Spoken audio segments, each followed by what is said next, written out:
اللہ اللہ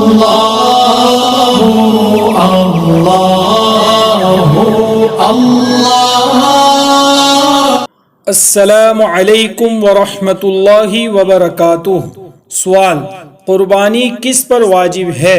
جواب: قربانی ہر اس شخص پر واجب ہے جو قربانی کے دنوں میں آزاد ہو، مسلمان ہو، عاقل بالغ ہو، مقیم ہو یعنی مسافر نہ ہو، اور اس کے پاس قربانی کے دنوں میں یعنی 10 ذی الحجہ کی صبح صادق سے لے کر 12 ذی الحجہ کے غروب آفتاب تک 52.5 تولہ چاندی کی قیمت یا کوئی بھی مال جو قرض اور ضرورت سے زائد ساز و سامان کا مالک ہو، یا 12 ذی الحجہ کے غروب آفتاب سے پہلے کہیں سے اتنا مال آ جائے، اس پر قربانی واجب ہو جائے گی۔